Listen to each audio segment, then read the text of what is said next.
pertama kali dalam rangka salah satu program dari bidang kajian baru di Laboratorium Ilmu Ekonomi FEB UGM.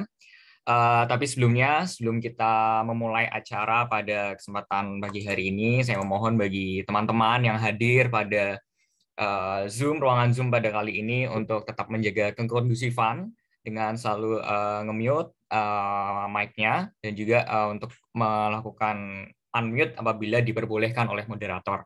Dan juga teman-teman nanti kita akan ada sesi juga untuk tanya jawab, sehingga nanti teman-teman monggo jika ingin bertanya kepada narasumber kita pada pagi hari ini dipersilahkan, nanti akan ada sesinya sendiri. Well, terima kasih sebelumnya yang diberikan kesempatan kepada saya selaku moderator. Sebelumnya, Assalamualaikum warahmatullahi wabarakatuh.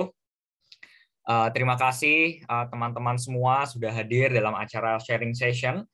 Yang pertama, ini merupakan program perdana dari bidang kajian Microeconomics Dashboard, salah satu bidang kajian baru di Laboratorium Ilmu Ekonomi FEB UGM. Kaitannya ini akan membahas, ini sebenarnya penyandingnya dari Macroeconomics Dashboard ya. Jadi kita udah ada Macroeconomics Dashboard, tapi kok belum ada Microeconomics Dashboard. Jadi ini sebagai salah satu bidang kajian baru di bawah koordinasi Ibu Kisha Kwarina, PhD. Beliau yang akan mengkoordinasi dari Laboratorium Ilmu Ekonomi khususnya di bidang kajian mikroekonomika ini. Teman-teman, dan jangan lupa bahwa di Microeconomics Dashboard ini kita juga punya banyak media sosial yang mungkin bisa diikuti oleh teman-teman. Ada di LinkedIn, ada di Twitter, ada di Instagram juga kami. Dan juga di sana kita akan selalu update berkaitan dengan output, lalu berkaitan juga dengan berbagai sesi-sesi webinar yang mungkin nanti kita besok Selasa juga masih ada webinar terkait dengan Big Data Expert dan lain sebagainya yang mungkin bisa diikuti oleh teman-teman semua. Baiklah teman-teman, pada kesempatan yang berbahagia ini saya senang sekali untuk berada di sini dan juga nih selamat pagi Mas Givari waktu Indonesia. Kalau di Chicago jam berapa nih Mas? Jam 9 malam. Wah, jaraknya lumayan jauh ya, 12 jam ini. Hampir 13 ya. 13 Mas. Ini terima kasih sekali Mas Givari ini malam-malam waktu Chicago ya sudah berkenan untuk harusnya TGIF hari ini, ke pub seharusnya ya. Tapi ya udahlah. Oh iya. Ini akhirnya memilih. Jadi opportunity cost-nya adalah ke pub ini. Ya, tapi untuk beberapa hal ternyata teman-teman membatalkan rencana ke pub hari ini karena ada berbagai macam hal. Jadi ya udahlah ke sini. Oke, ya. Thank you banget Mas Givari ini sudah bersama-sama dengan kita di pagi hari ini untuk sharing session. Khususnya Mas Givari akan sharing gimana menyusun skripsinya mungkin ya Mas dari awal sampai bagaimana menentukan topik, dan mungkin nanti akan juga membahas berkenaan dengan topik yang diangkat dalam skripsinya Mas Givari berkaitan dengan ekonomika ketenagakerjaan. Oke. Oh ya, saya belum perkenalan dulu ya. Nanti juga Mas Gio saya perkenalkan saya Noval Muhammad Firdausyan, biasa dipanggil Opal. Saat ini saya menjadi salah satu asisten di Laboratorium Ilmu Ekonomi, khususnya di bidang kajian Mikroekonomika Dashboard. Jadi saya akan membersamai teman-teman sekitar ya 1,5 jam ke depan lah ya untuk berdiskusi mengenai tadi pemaparan yang disampaikan oleh Mas Givari. Well, nanti teman-teman akan ada sesi tanya jawab. Sekali lagi saya tegaskan bahwa sesi tanya jawab nanti ada sekitaran 15-20 menit di akhir sampai kira-kira jam 11.30. Sebentar, saya harus nge-charge. Ya. Sebentar.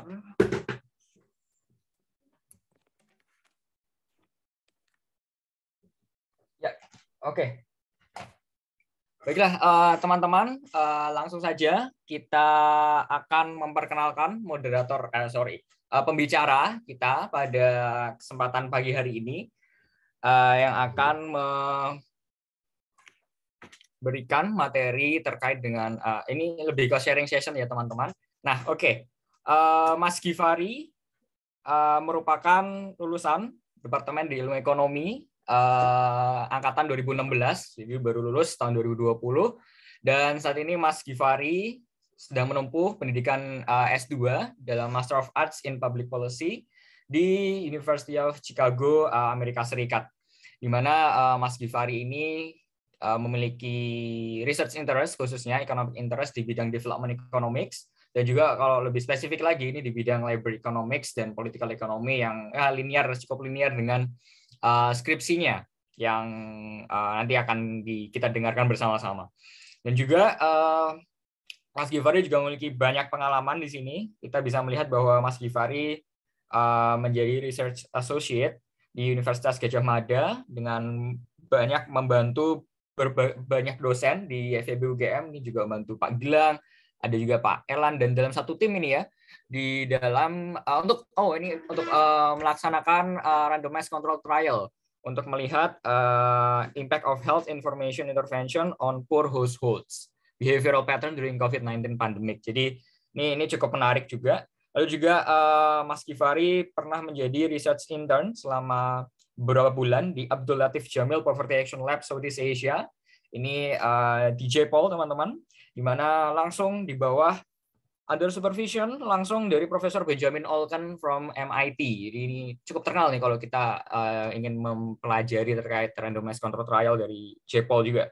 Dan juga Mas Givari ini ternyata juga pernah menjadi asisten laboratorium ilmu ekonomi FEB UGM, di mana ini Mas Givari pernah menjadi asdos juga di statistic course di Introductory and Mathematical Statistics. Jadi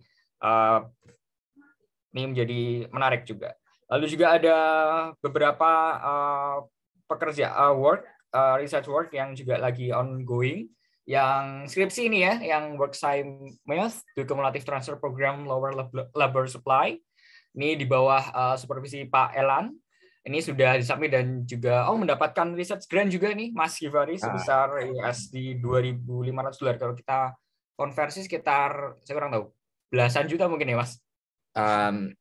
Ya ada lah uang segitulah pokoknya. Ada ya segitu. Itu menarik banget ini sudah dapat research grant saat pengerjaan skripsi.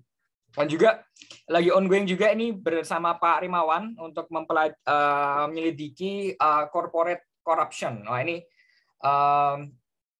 corporate corruption ini cukup menarik karena Pak Rimawan sering banget nih nyebut kalau di kelasnya ini corporate corruption karena masih belum diatur dalam undang-undang di Indonesia. Dan juga Mas Givari ini pernah ikut conference juga di European Association of Labor Economics Annual Conference dan juga Western Economic Association International Virtual Conference menjadi presenter dan seterusnya. Ini ada banyak sekali. Dan juga Mas Givari ini pernah juga menjadi teaching assistant juga di dalam mata kuliah Statistic for Economics, bahkan ini untuk MEP Microeconomics untuk MSc, ini ada Microeconometrics, Workshop in Development Economics, dan juga Statistic for Business Decision. Dan kita lihat ada, ya ini pasti Mas Givari sangat jago stata ya ini pastinya untuk mendukung kehidupan akademik ilmu ekonomi, dan R ini juga cukup tool yang cukup useful. Dan juga Mas Givari ini salah satu penerima Scholar of Bank Indonesia dan juga Best Delegate di Economic Summit. Jadi ini kalau Economic Summit ini adalah salah satu broker untuk program studi ilmu ekonomi seluruh Indonesia ya. Jadi mereka conference dan kebetulan Mas Givari ini juga menjadi salah satu Best Delegate-nya. Dan juga Mas Givari ini menjadi Best Graduate juga di Department of Economics FEB UGM pada di wisuda tahun November 2020 kemarin. Well, kita tahu bahwa ini CV-nya Mas Givari sangat-sangat bagus sekali. Kita bisa banyak mencari mungkin informasi dan insight dari Mas Givari ini, khususnya berkaitan dengan skripsinya juga, bagaimana kehidupan kampus dan lain sebagainya. Jadi ini kesempatan yang luar biasa saya kira untuk teman-teman bisa menggali informasi dan insight dari Mas Givari. Well, oke. Karena kita ada waktu yang cukup panjang sampai jam 11.30, tanpa berlama-lama lagi, saya persilahkan kepada Mas Givari untuk bisa menyampaikan introduction-nya mungkin di awal ya, sebelum nanti kita akan diskusi banyak dengan teman-teman berkaitan dengan materi nanti. Saya persilakan Mas Givari, waktunya monggo, kita punya waktu 30-45 menit untuk digunakan dalam penyampaian materi. Saya persilakan, monggo Mas. Oke, terima kasih Opal. Selamat pagi semuanya. Jadi ya senang bisa berbagi bersama dengan semuanya gitu ya. Jadi terkait dengan microeconomic dashboard ini dulu aku biasanya kan sering main ke McDash dulu ya. Karena McDash juga isinya teman-teman doang, terus kita sering guyonan, ini kapan UGM punya McDash gitu, microeconomic dashboard, akhirnya punya juga gitu. Ya, finally ya, mungkin setelah wakil dekannya ganti mungkin jadi kita punya sekarang. Aku nggak tahu ya. Yang kedua adalah sebenarnya ini program yang sangat bagus ya. Jadi aku tuh inget banget waktu aku pulang KKN semester 7 tahun 2019 itu kan kita biasanya tuh punya kumpul-kumpul main-main gitu kan ya, geng-geng, masing-masing orang punya geng. Terus aku ingat waktu itu ada satu temenku yang nyeletuk waktu itu pulang KKN. Cuk, gimana nih Cuk skripsian gitu. Langsung nyeletuk gitu. Jadi dan yang nyeletuk dia, tapi yang jawab banyak, yang nyaut banyak. Jadi kayak mereka kaget, atau sudah semester 7 harus skripsian habis ini semester depan, gitu kan. Dan akhirnya waktu itu aku sama teman-teman 2016 itu kita sempat membuat inisiasi sendiri buat angkatan. Jadi kita kayak ngundang angkatan 2015 yang udah skripsian.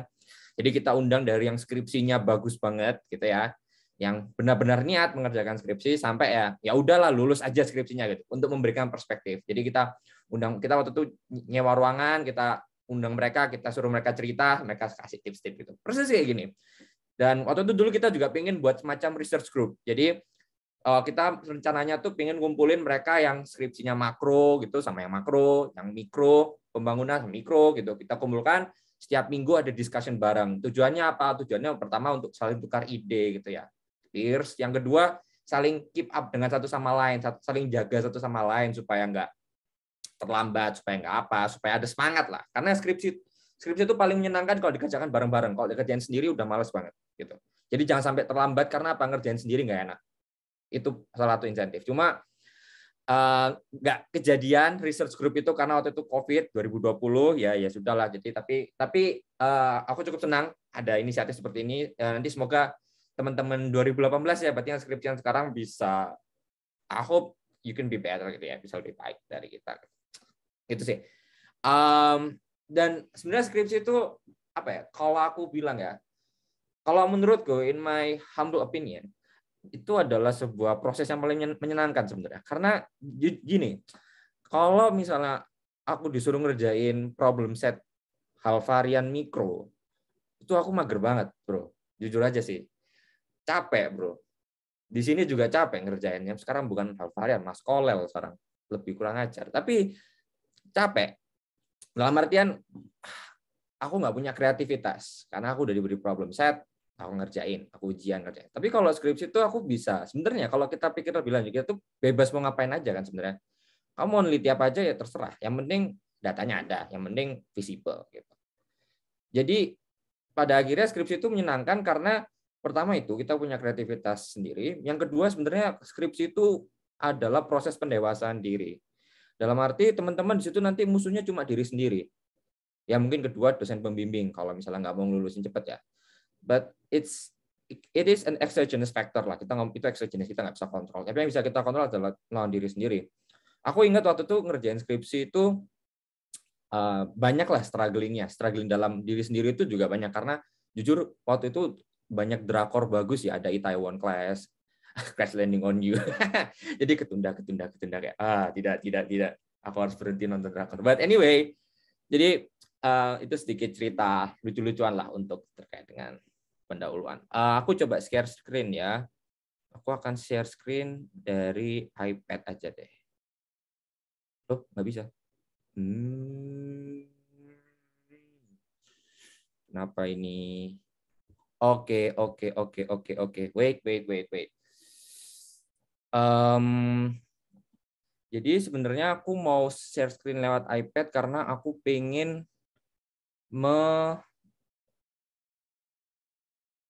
nulis karena lebih enak. Bentar ya. Sorry ya, Opal ini ada masalah apa teknis. Mas, no problem Mas.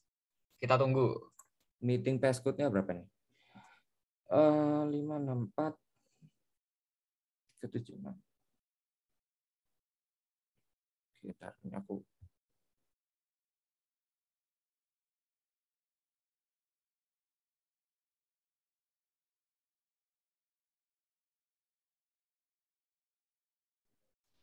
Oke, aku share screen. Start broadcast. Oke.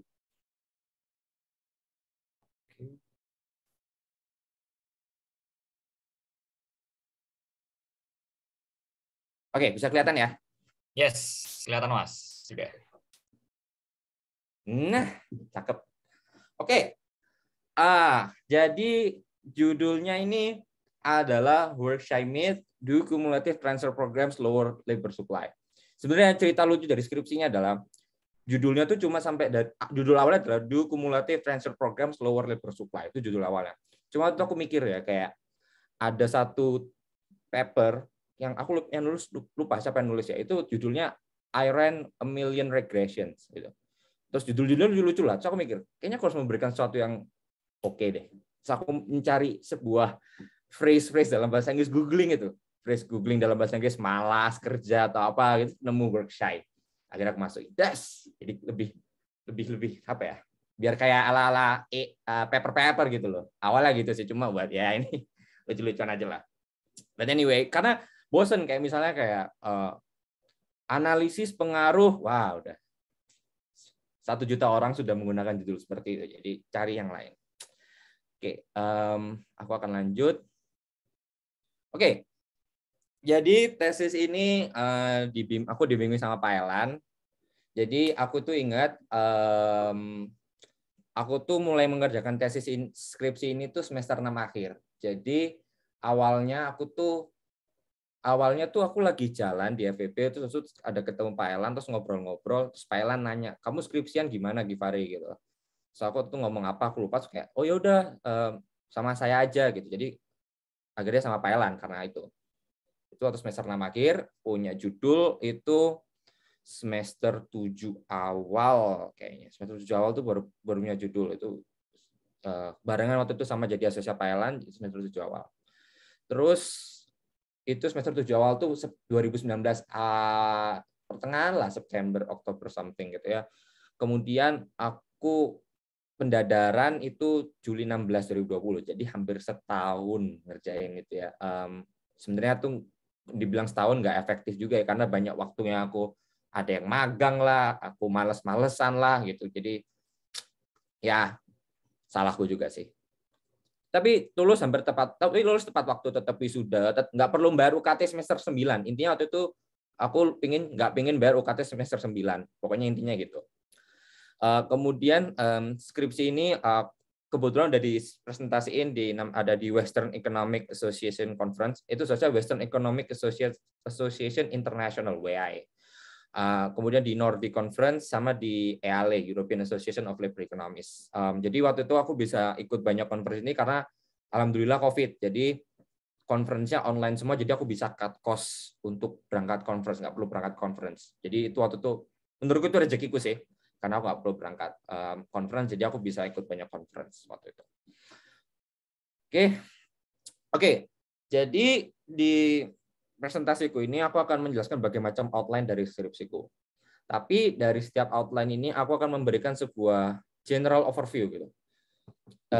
General overview ini apa? Jadi kayak aku akan bercerita. Introduction itu yang harus seperti apa sih?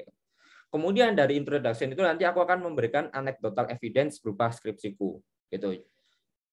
Jadi aku akan mulai dari sesuatu yang ya semacam kayak apa sih yang harus kita pikirkan terkait bagian ini, bagian itu, begitu. Kemudian anecdotal evidence adalah skripsiku.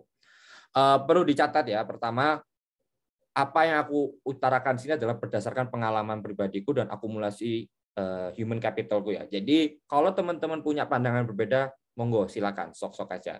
Itu yang pertama. Yang kedua, aku juga manusia, aku bisa salah. Kalau teman-teman merasa aku kayaknya salah deh, kayaknya nggak bener deh, langsung aja, langsung potong aja, nggak ada masalah gitu, atau angkat tangan nggak ada masalah, karena aku juga manusia gitu. Yang ketiga ya, kalau teman-teman ada pertanyaan, ada sanggahan, langsung angkat tangan, langsung ngomong aja, nggak apa-apa. Kita pakai Chicago style yang tanpa tedeng aling-aling kalau workshop. Oke. Rule of the ground, rule of the game sudah, oke, housekeeping udah, oke, kita akan mulai. Jadi yang pertama aku akan bahas terkait dengan introduction ya. introduction ini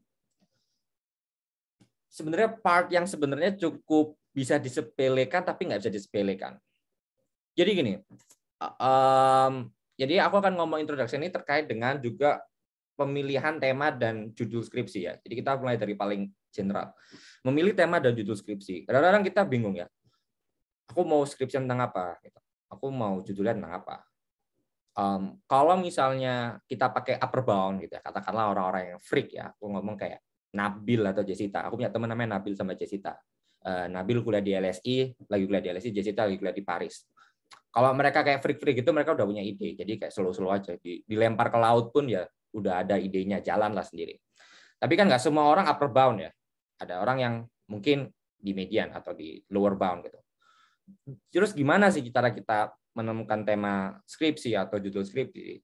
Sebenarnya paling simpel tuh kalau menurutku itu adalah kita kembali lagi ke mata kuliah yang pernah kita ambil, gitu. Jadi buka aja folder-folder, kan pasti kita nyimpen tuh folder-folder tugas, materi-materi. Buka semua folder-folder itu, dibaca aja, baca skimming aja pun nggak apa-apa.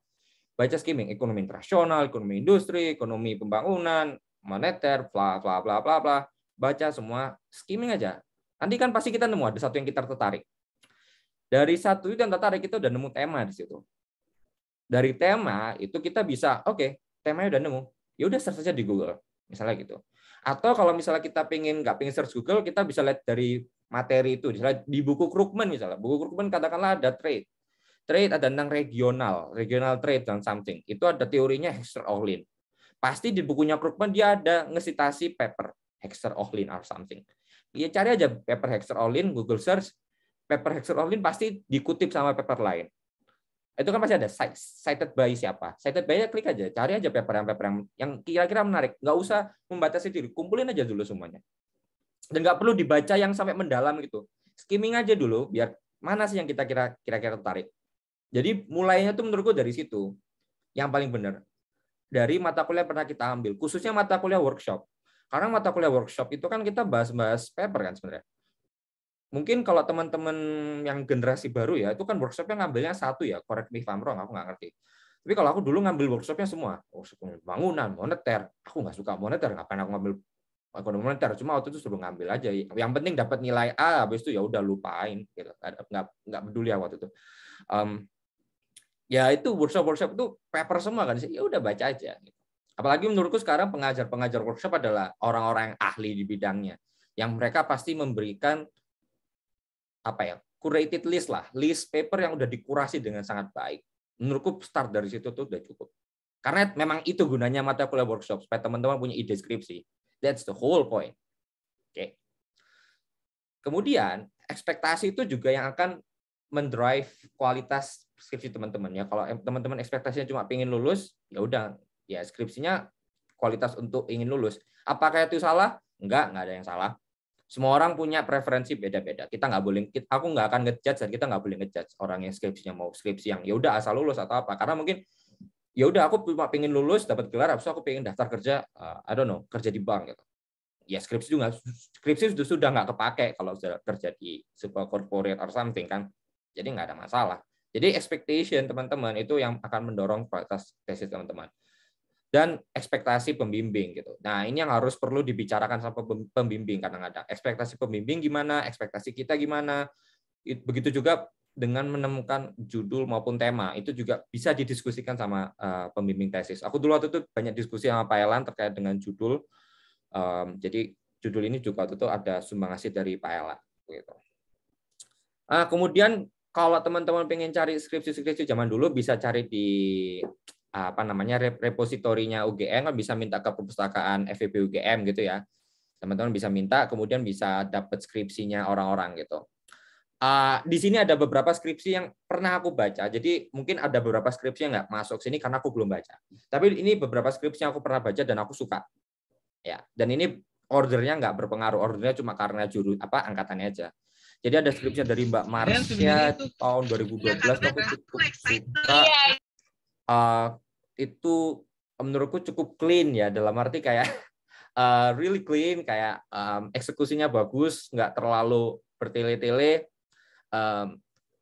analisis subsample-nya juga menarik, jadi kayak it's really good untuk dibaca karena nggak bikin pusing. Mas Arif Anindita ini udah publish sama Pak Gilang. Ini adalah salah satu contoh eksekusi menggunakan instrumental variable yang cukup clean dan to the point lah. Karena kalau biasanya paper-paper zaman sekarang kan isinya mereka bab 2 itu derivasi matematika dulu semua. Structural modelnya gitulah. Itu bikin pusing kalau baca. Tapi kalau punya Mas Arif Anindita ini very clean. Kayak tujuannya apa, metodenya instrumental variable, instrumennya gimana, kemudian apa yang harus diperhatikan kalau menggunakan IV. Ini sangat bagus untuk jadi benchmark kalau misalnya teman-teman mau pakai IV. Kemudian dari Mas Esa ini menurutku sangat-sangat menarik karena dia nggak perlu sampai causality. Jadi yang Mas Esa itu dia melihat kenapa kok orang itu berwirausaha, ber-UMKM. Apakah karena mereka pengen jadi entrepreneur atau mereka karena nggak punya pekerjaan. Dalam hal itu kan sebenarnya nggak perlu mencari semacam magnitude korelasi, tapi lebih ke magnitude kausalitas, tapi lebih ke korelasi. Apakah ada korelasi atau enggak? Dan ada korelasinya, ya udah, that's it, selesai. Jadi kayak it's a very clear. Jadi nggak harus selalu menggunakan metode yang sophisticated untuk menjawab pertanyaan. Gitu. Itu tergantung kebutuhan masing-masing. Terus dari Nabil tuh menarik karena dia menggunakan sebuah metode makroekonometrika yang aku cukup nggak ngerti, tapi ya cukup kreatif lah. Eksekusinya menurutku cukup kreatif lah. Kemudian punyanya Adit, kayaknya ada Adit di sini juga deh. Halo Adit. BTW ini menurutku juga salah satu eksekusi yang menarik ya dari instrumental variable punyanya Adit ini terkait dengan innovation gitu. Menurutku tuh cukup bagus untuk kalau teman-teman makro dan ingin menggunakan instrumental variable, menurutku itu salah satu eksekusi yang bagus. Kemudian ada punya Druya, ini menurutku bagus dari sisi kontinuitas bab 2 ke bab 3 ke bab 4-nya bagus. Jadi kayak dari theoretical foundation, metodologinya juga kayak menjawab, kemudian resultnya juga cukup clear lah baca apa itunya. Punyanya Nabila Waida juga menurutku itu very clear. Salah satu mungkin metodenya bukan metode yang pernah kita biasa dapatkan ya. Jadi kayak bisa dapat insight baru lah dari situ. Jadi ini berapa skripsi? Masih ada banyak lagi skripsi-skripsi yang bagus, mungkin aku belum baca ya. Jadi kayak mohon maaf kalau misalnya belum aku sebut di sini. Kemudian ada essential things about introduction. Jadi intinya hal paling penting introduction adalah sebenarnya orang kalau baca skripsimu atau orang baca introduction, mereka udah bisa ngerti ini tentang apa research-nya. Itu aja, simply gitu. Jadi harus jelas. Jangan memulai introduction dengan Indonesia adalah negara dengan 17.000 kepulauan. Go to toilet lah kalau itu. Buat yang lebih bagus. Itu intinya. Jadi orang kalau baca abstrak, baca introduction, baca kesimpulan, mereka udah tahu ini sebenarnya research tentang apa. Gitu. Itu pentingnya introduction. Kalau introduction nggak bisa menjawab tentang itu, berarti harus diperbaiki. Itu intinya. Oke, jadi aku akan mulai dengan introduction skripsiku. Jadi aku mulai dengan argumen pertamaku adalah berbagai macam evidence, bukti menunjukkan bahwa ya program transfer itu punya hasil yang diinginkan. Gitu. Contoh dari sisi health, education, consumption, ya itu sesuatu yang ya oke lah. Tapi kalau misalnya kita kembali ke price theory ini mikroekonomi dengan bahasa fancy. Di price theory itu bilang bahwa kalau misalnya seseorang mendapatkan non-labor income meningkat, itu dia akan menurunkan jam kerjanya melalui income effect. Kalau mungkin teman-teman ngambil mikroekonomi atau ekonomika publik ya, dapat ya substitution effect, income effect, CV, EV or something gitu. Jadi intinya gitu. Jadi teori ekonomi itu menyatakan bahwa kalau kita dapat duit secara cuma-cuma, itu labor hour akan menurun. Itu intinya gitu. Dan ini menjadi perdebatan yang cukup sengit ya, karena di berbagai macam negara berkembang itu terjadi ekspansi yang masif terkait dengan transfer program. Bahkan nggak di negara berkembang aja, kayak di US, contoh, di US itu ada satu profesor di Chicago, dia economic advisor-nya Donald Trump, namanya Casey Mulligan. Teman-teman cari aja Casey Mulligan. Casey Mulligan tuh bilang, Obamacare itu membuat orang malas kerja. Gitu. Ya, jadi nggak hanya di negara berkembang, di negara maju pun itu juga menjadi sebuah perdebatan gitu antara beberapa penganut gitu. Nah, jadi di introduksi ini aku cuma ngomong gitu aja, terus aku langsung to the point aja kayak ya udah riset ini bertujuan untuk melihat kayak apakah income effect memainkan peran yang lebih besar dari menentukan dampak peningkatan pendapatan non labor terhadap working hours. Jadi intinya gitu. Kemudian di sini menggunakan Indonesia. Kenapa menggunakan Indonesia? Karena dari tahun 2005 sampai 2014 itu timelinenya tuh Indonesia banyak banget program aneh-aneh lah, BLT, BLS, MBSM, Raskin, Rastra, BPKH, banyak banget lah, macam-macam. Yang kedua di Indonesia tuh waktu itu tahun 2010 mulai ada pengenalan basis data terpadu atau unified database. Gitu. Jadi kayak ada semacam peningkatan kualitas dari sisi targeting program. Jadi kemudian finding dari research ini sebenarnya dari skripsiku adalah pertama tidak ada bukti bahwa massive expansion di Indonesia itu menurunkan labor hours. Malah yang ada tuh ada dampak positif tapi kecil terhadap total jam kerja wanita, total jam kerja wanita di sebuah rumah tangga. Ada dampak positif tapi kecil banget. Jadi kayak agak non trivial ya. Jadi kayak lah. Kemudian aku akan masuk ke teori and literature. Jadi kayak apa sih yang harus kita expect dalam teori and literature ini?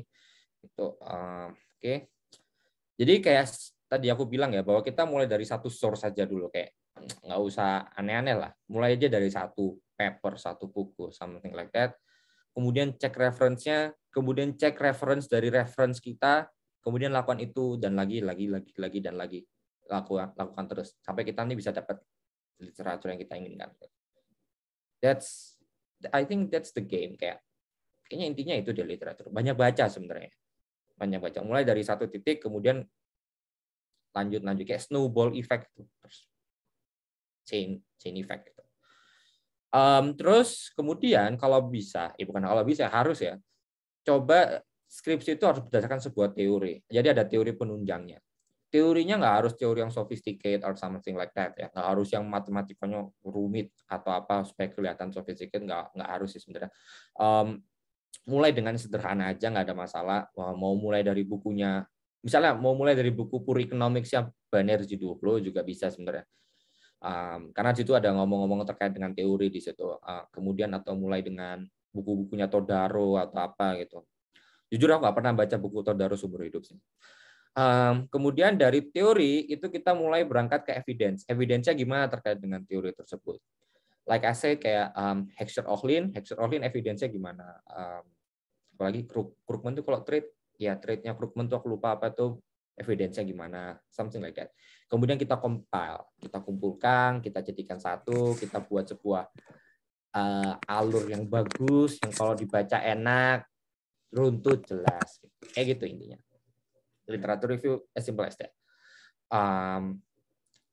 Dan yang bikin tricky dari literatur review adalah seberapa jauh kita masukkan literatur. Kadang-kadang kita tuh kalau masukin buat literatur review, kita terlalu bersungguh-sungguh, terlalu berapi-api, jadi semua dimasukin gitu. Jangan, tetap harus tahu batasannya. Nggak mungkin riset itu menjawab semua pertanyaan, nggak mungkin. Jadi pastikan kita riset ingin menjawab pertanyaan A, ya udah literaturnya sesuai dengan A, jangan melenceng ke B, C, D, E, F, G, H, I. Tetap ada koridornya. Itu sih literatur review. Dan aku kira teman-teman kalau dari UGM kan sudah ada akses jurnal lengkap ya.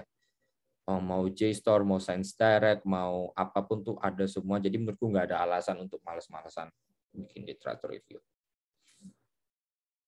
Oke, jadi kalau misalnya dari skripsiku, teorinya tuh gampang sebenarnya. Jadi aku tuh ingat waktu semester berapa sih? Semester 2 itu. Semester 2 mikro 1 tuh Pak Catur. Jadi Pak Catur waktu itu tuh nulis sebuah equation namanya Slutsky model. Jadi intinya itu adalah kalau misalnya kita ada perubahan harga pada barang, itu ada dua efek yang bekerja, substitution effect sama income effect. Substitution effect itu jadi kita substitusi. Jadi kita holding the utility constant, kita akan mensubstitusi barang. Kalau income effect itu kayak kita secara real menjadi lebih kaya gitu. Padahal pendapatan kita nggak bertambah, tapi secara real kita jadi lebih kaya gitu. Itu namanya income effect. Nah, di case labor supply itu sebenarnya sama. Jadi ada income effect sama substitution effect.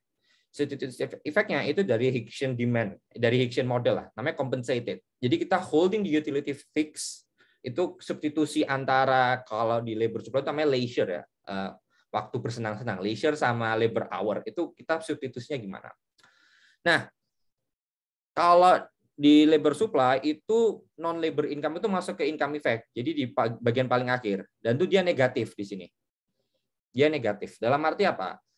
Kalau misalnya non labor income naik, itu kita akan secara teori ya, itu kita akan mengurangi jam kerja. Kenapa gitu? Karena gini, kalau misalnya wage kita naik, maka harga akan leisure kita tuh akan naik.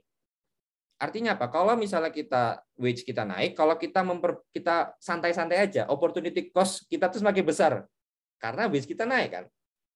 Jadi sehingga kalau misalnya wage naik, itu kita akan mengurangi leisure. Vice versa. Gitu. Kalau misalnya tiba-tiba kita dapat pendapatan, pendapatan apapun itu, terus ya opportunity cost bekerja kita berkurang ya, kita menambah leisure, as simple as that, gitu kan. Kita jadi lebih malas. Nah, itu mungkin teorinya argumentasinya Casey Mulligan sebenarnya seputar itu gitu.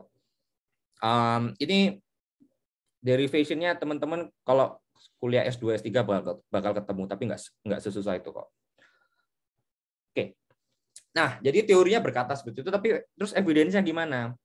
Evidence-nya sebenarnya mix evidence ini. Ini yang sebenarnya yang bisa teman-teman lakukan dari literatur review itu adalah mengumpulkan mixed evidence. Kalau biasanya berlawanan gitu. Karena diskusinya jadi lebih live, lebih hidup gitu. Jadi yang pertama ada negative net impact dari beberapa paper. Sun and Alderman ini kalau nggak salah in-kind transfer di Pakistan gitu, aku lupa. Jujur aku udah lupa ya, karena skripsiku udah lama banget, aku masih harus ingat-ingat. Ada yang positif total effect juga, ini Saleh Isa Fani Mustafa Fidezoy, ini di Iran kalau nggak salah. Veracruz, Amerika Latin something.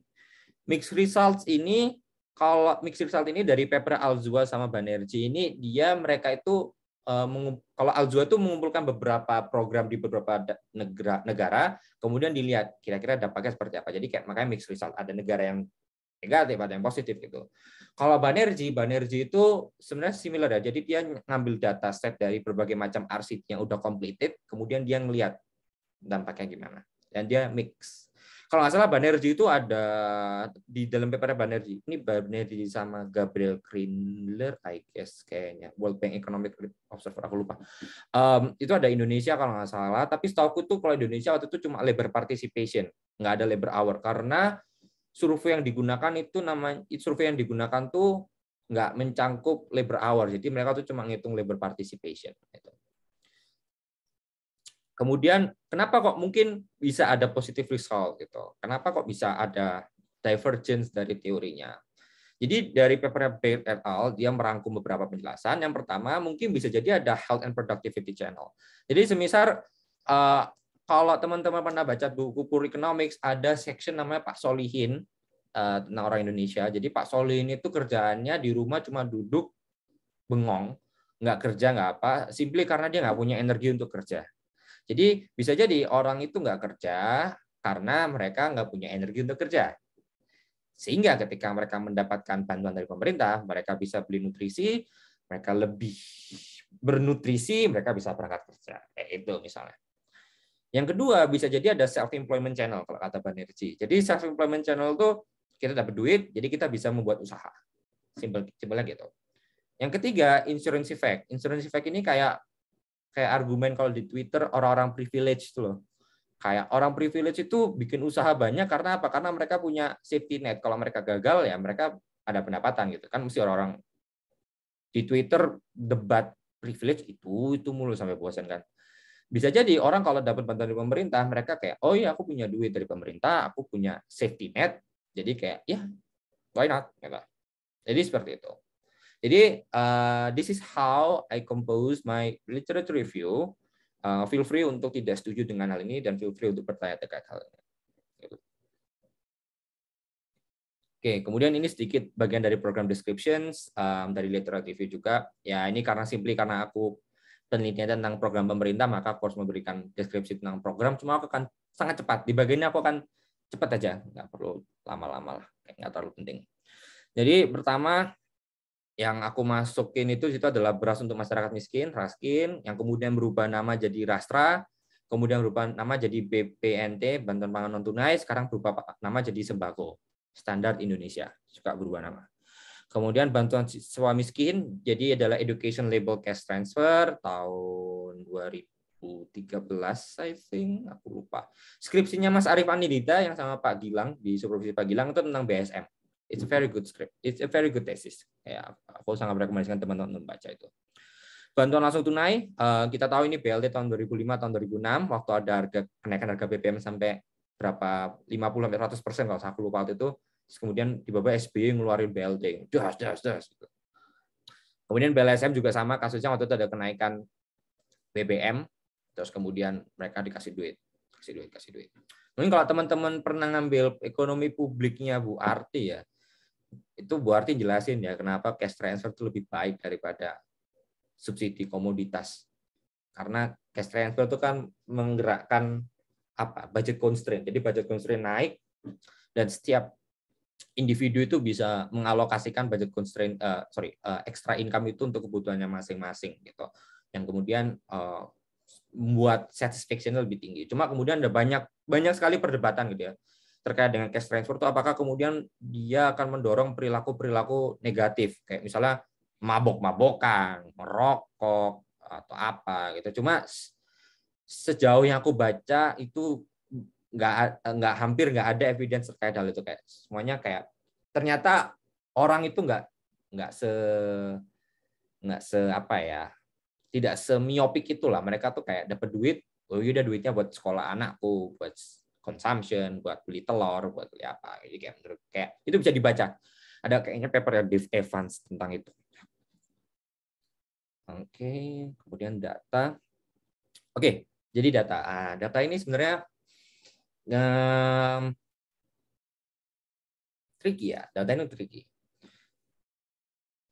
Jadi gini, salah satu alasan mendasar kenapa aku dulu mengambil yang mikro-mikro aja, pakai data household, karena aku nggak mau repot nyari data. Jadi kalau pakai makro, itu aku harus nyari data dari satu website ke website lainnya.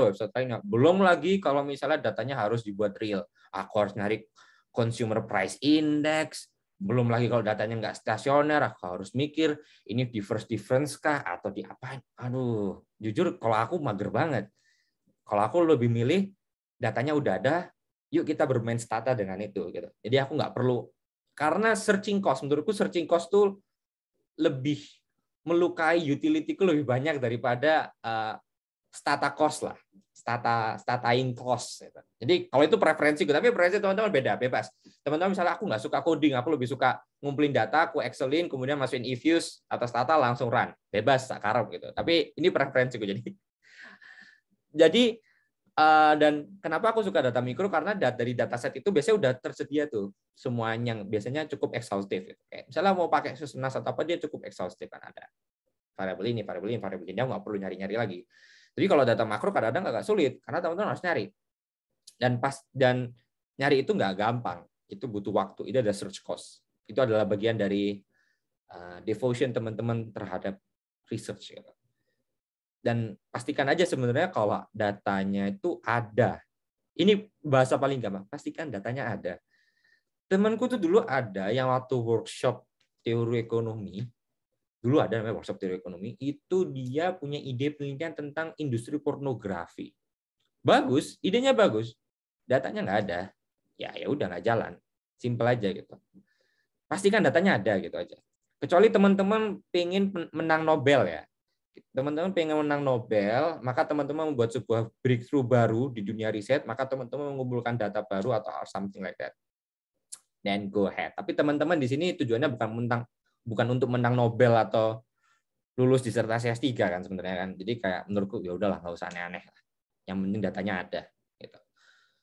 Yang kemudian satu lagi adalah teman-teman harus ngerti nature data teman-teman tuh gimana, karakteristiknya tuh gimana. Kalau teman-teman menggunakan data makro gitu, variansinya sebesar apa? Datanya stasioner nggak? Maksimum minimumnya gimana? Kuartilnya gimana? Mediannya, minnya apakah sama atau tidak? Itu harus ngerti. Karena apa? Itu ibaratnya kayak kita tuh mau pacaran loh. Kan kita PDKT, kan kita harus ngerti dulu kan sama pasangan. Dari kita ngerti pasangan tuh, kita ngerti cara mentreat dia gimana. Oh, ternyata pasanganku ini kalau kena A, responnya B. Maka aku harus C. Sama kayak data sebenarnya. Kalau datanya non stasioner, apa yang harus dilakukan oleh teman-teman? Kalau datanya misalnya banyak missing, apa yang harus dilakukan? Gitu. Jadi ketahui data itu dengan sebaik mungkin. Dan gimana cara ngetahui data dengan baik? Pertama, deskriptif statistik. Tapi deskriptif statistik jangan cuma summary doang ya, tolong ya. Summary koma detail ya. Ya, summary koma detail. Lihat distribusinya gimana. Dibuat grafiknya. Kalau perlu dicari correlation dikit-dikit. Correlation cuma CORR di stat ya, core bla bla. It's very simple. Nggak butuh 1000 kalori lah intinya gitu. Jadi ketahui benar-benar nature data teman-teman gimana. Karena itu krusial dengan tahap selanjutnya, yaitu gimana proses teman-teman menentukan metodologi dan proses identifikasi. Identification process, identification strategy itu adalah salah satu proses paling sulit dalam membuat empirical paper. Sangat sulit. Jadi aku di Chicago ini kan aku ngambil kelas bareng-bareng anak PhD ya. Jadi dari awal tuh aku bareng sama anak PhD ngambilnya. Itu mereka, aku banyak dengar cerita dari mereka. Dan aku kenal beberapa anak PhD yang cukup senior. Itu mereka identification tuh sampai bolak-balik ada bisa sampai 6 bulan itu mereka buat disertasi mereka. Jadi it's very important. Identification is very important. Dan apa itu identification? Nanti aku akan jelaskan. Apa itu identification. Oke. Metodologi itu mengikuti identification. Kalau teman-teman identification-nya sudah benar, nanti metodologi akan mengikuti. Ya. Kayak gitu ini. Oke, jadi ini very standard. Aku waktu itu pakai IFLS Wave 4 dan Wave 5. Kenapa Wave 4 dan Wave 5? Karena ekspansi transfer program di Indonesia atau welfare program di Indonesia itu baru terjadi secara masif tahun 2004 sampai 2014-an situlah. Kalau pakai IFLS 3 tahun 2000 itu cuma ada OPK, operasi pasar. Lupa OPK itu apa? OPK itu sebelumnya Raskin. Jadi OPK, Raskin, Rastra, BPNT, Sembako. Namanya berubah mulu. Standar di Indonesia. Kemudian outcome of interest jelas work hours per month. Nah, di sini aku pakai female and male head hours, jadi kepala rumah tangga. Yang kedua aku pakai total jam kerja wanita di sebuah rumah tangga dan total jam kerja pria di rumah tangga gitu. Jadi sebenarnya kalau di deskripsiku itu ada, aku tuh pakai, kalau misalnya teman-teman baca ya, itu aku pakai level individu juga. Cuma pakai level individu ini cukup tricky. Makanya ketika conference aku nggak masuk kan, aku drop. Karena menurutku juga nggak banyak, value data nggak terlalu banyak. Jadi kenapa value waktu itu individu itu tricky? Jadi ini adalah proses identifikasinya. Kenapa individu tricky ya? Karena orang memutuskan untuk kerja itu ada faktor-faktornya. Jadi orang yang masuk pasar tenaga kerja itu sudah selection bias. Jadi itu harus kita pertimbangkan. Dan itu dalam mengatasi hal tersebut tuh biasanya pakai orang-orang pakai namanya Heckman two step correction. Heckman tuh profesor dari Chicago, menang Nobel tahun 2000, super genius person, sangat genius, umur 70-80 tahun tapi masih bisa Heckman, nggak paham lagi aku.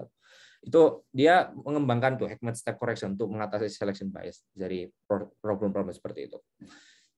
Kemudian ini primary independent variable itu jadi ini idenya Pak Elan sebenarnya. Jadi Pak Elan pakai continuous saja, pakai jumlah value yang diterima oleh keluarga gitu. Langsung waduh, karena biasanya kan cuma pakai dummy variable ya, menerima tidak menerima. Tapi waktu itu Pak Elan ngide ceritanya, kayaknya pakai value ya. Oke, siap Pak. Siap-siap aja pas buka data IFRS-nya, wah. karena nggak jelas. Jadi kalau misalnya yang cash transfer ya, katakanlah kayak BSM, BLSM itu cukup ya oke lah, gitu lah. Ada langsung jelas angkanya. Tapi kalau Raskin itu kan kadang-kadang cuma kilo beras. Wah, itu harus convert ke kira-kira harga belinya berapa, atau tuh aku jujur udah lupa, makanya nggak aku masukin sini cara aku buat variabelnya. Teman-teman baca skripsiku deh, di appendixku ada di situ cara aku buatnya. Tapi intinya adalah aku harus menentukan dia dapat berapa kilo, kemudian kira-kira harga pasar itu berapa, dan itu informasinya ada di FLS. Luar biasa ya FLS. Udah gratis, informasinya lengkap, nggak kayak data mikro dari sebuah badan itu.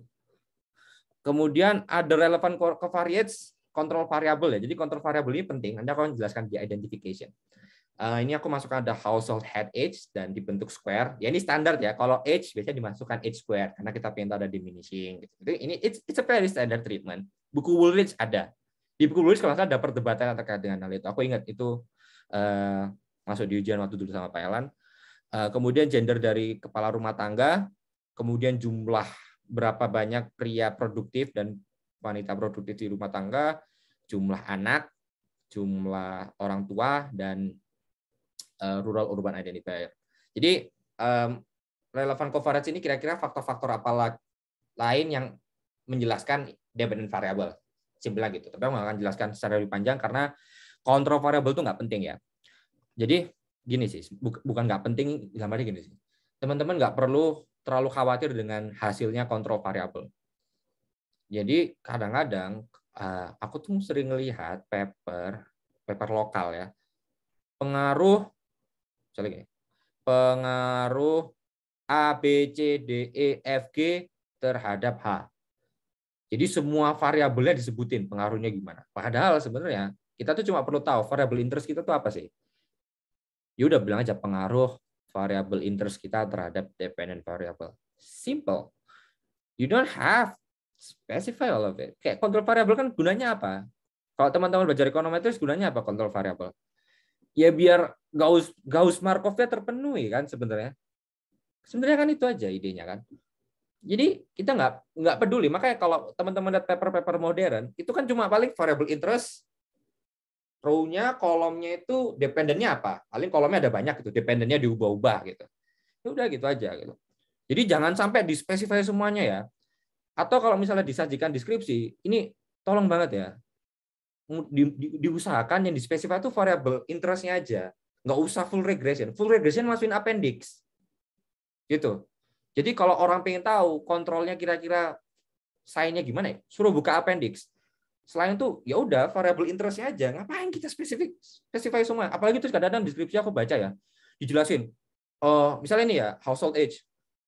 Interpretasinya, household age meningkatnya 1 tahun, usia kepala rumah tangga gini-gini. Ngapain bro? Itu kan cuma kontrol variabel. Buang-buang waktu nambahin halaman, nambahin kerjaan aja. Ngapain? Gitu ya. Jadi ini aku mengajarkan how to do a proper thesis ya. Tapi kalau teman-teman nggak setuju, feel free ya, silakan aja sih. Oke, kemudian ini descriptive statistics. Descriptive statistik ini juga menurutku trik ini menunjukkan seberapa malasnya teman-teman ya, menurutku ya. Jadi gini, banyak descriptive statistik itu di paper. Jadi dia langsung kan ada di stata namanya comment as doc ya, atau sum di ST tab expose something lah.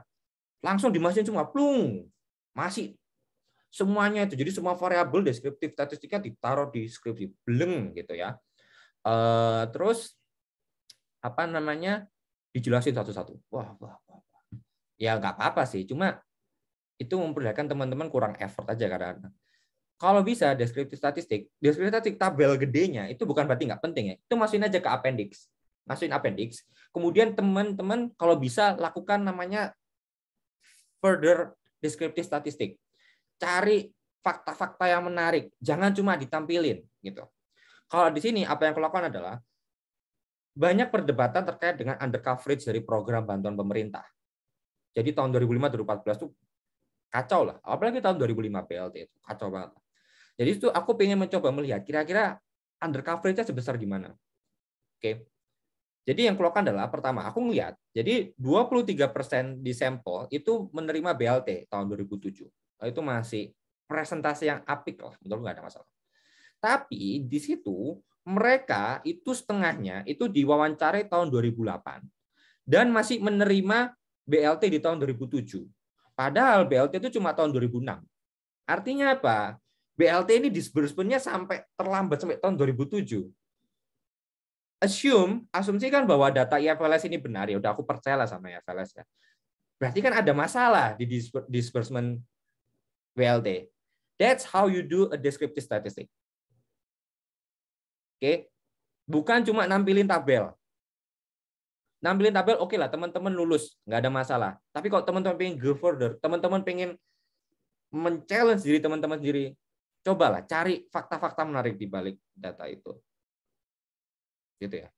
Bukan berarti salah ya. Cuma kalau aku lebih prefer teman-teman bisa mendistil information dari tabel itu menjadi sebuah informasi yang oh alah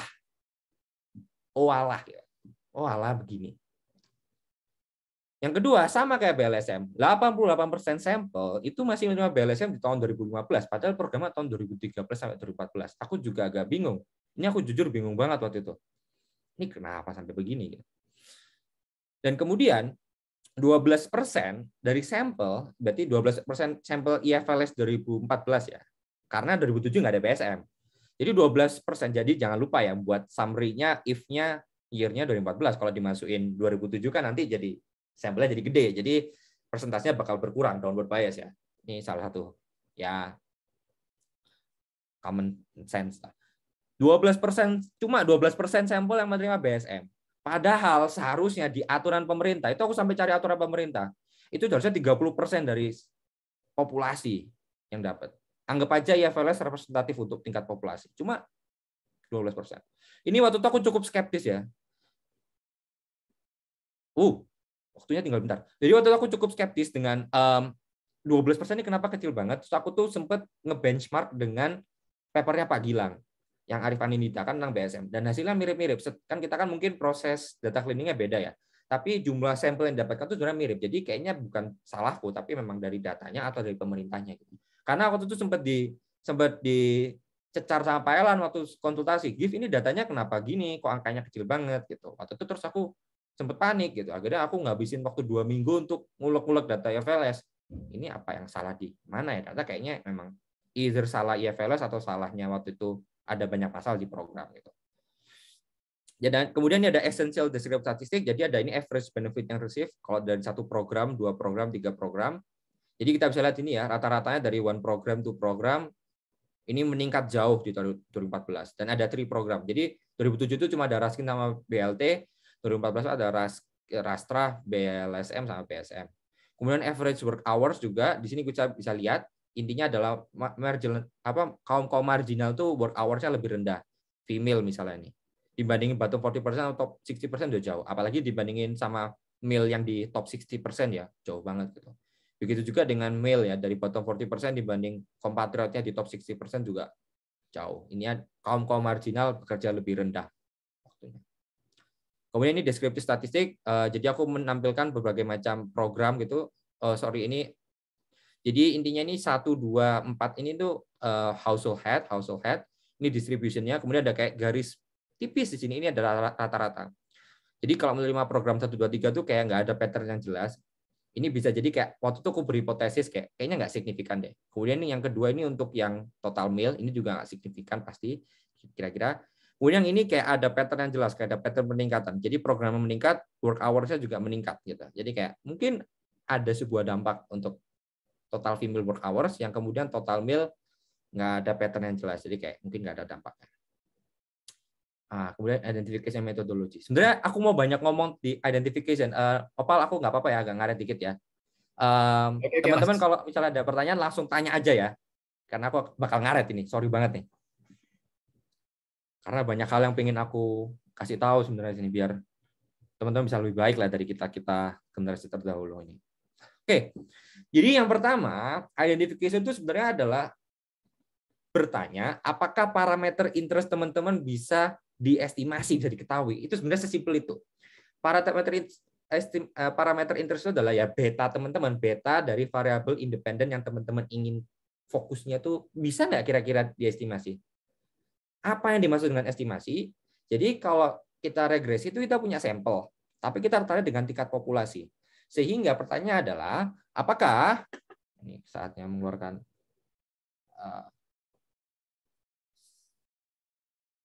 Oke. Jadi kayak kita kan tahu kita punya namanya beta head ya. Jadi apakah beta head ini seiring dengan meningkatnya N atau jumlah observasi, itu kita bisa mengcapture beta di tingkat populasi.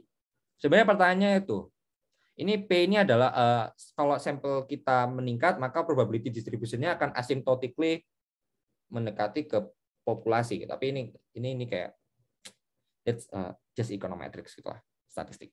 Jadi intinya itu. Dan di sini kemudian banyak pertanyaan yang muncul. Pertanyaan yang paling pertama adalah, apakah data teman-teman bisa mereveal semua posibilitas, semua kemungkinan. Contoh, kalau misalnya di data makro ya, misalnya aku tertarik dengan dampak apa ya, semacam krisis misalnya. Oh sorry. Misalnya aku pengen punya pertanyaan gini, gimana kira-kira kalau misalnya Indonesia itu dijajah sama Belanda sampai tahun 2010. Dampaknya kira-kira gimana? Kira-kira bisa diestimasi nggak? Ya nggak bisa. Datanya nggak ada. Possibility-nya nggak ada. Jadi kita perlu berpikir terkait hal itu. Possibility-nya ada apa enggak? Gitu. Contoh kalau kasus cross-section. Kita mau mengestimasi dampak dari dampak dari sebuah program.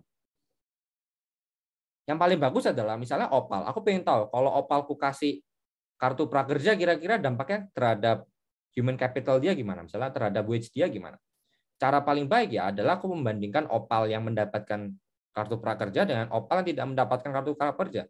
Cuma apakah aku punya data akan hal itu? Enggak kan? Gitu. Jadi itu problem dari namanya dari identification. Kita kadang-kadang nggak bisa. Kita kadang nggak bisa punya ini tuh kita nggak punya kadang-kadang. Nah, merah aja. Oke. Kemudian ada satu konsep yang menurutku cukup menarik ya, jadi namanya ergodicity.